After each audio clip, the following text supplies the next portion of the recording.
यामध्ये परीक्षेचा स्ट्रेस काय असतो एक्झॅक्टली ते आपण जाणून घेतलेलं आहे.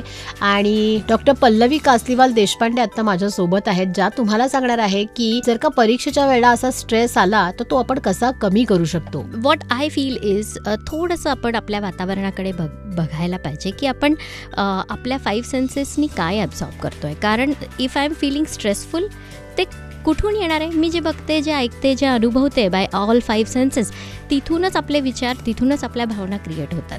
सो थोडंसं जर आपण अवेअर राहिलो की अरे आपण ह्यात काही बदल करू शकतो का, आपण उगीच काहीतरी असं बघतोय, काहीतरी असं ऐकतोय, मे बी फ्रेंड सर्कलमध्ये किंवा जे काही. सो तिथून येणाऱ्या जर आपण थोडंसं डिक्लटर करायला लागलो की मी तेच बघेल, तेच ऐकेल, तेच अनुभवेल, ज्याच्याने माझा आत्मविश्वास आणि स्वतःवरचा कॉन्फिडन्स वाढणार आहे.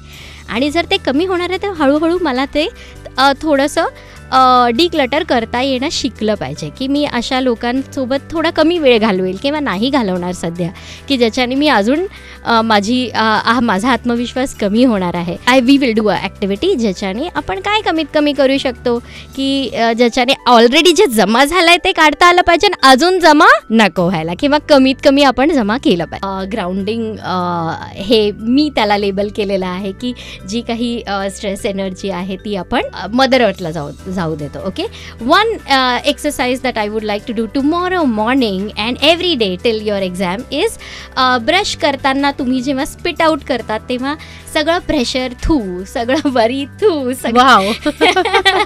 सगळं सेल्फ डाऊट कोणी काही म्हटलं असेल आणि त्याच्यामुळे आपल्याला भीती वाटायला लागली असेल तर मागच्या वेळेस आपण आपल्या मनाप्रमाणे आपण रिझल्ट प्रोड्यूस नाही केले होते आणि त्याचा पण इम्पॅक्ट आपल्याला येईल असेल. So spit out all your fears, worries, self doubt, everything every morning. Picture अभी बाकी है मेरे दोस्त.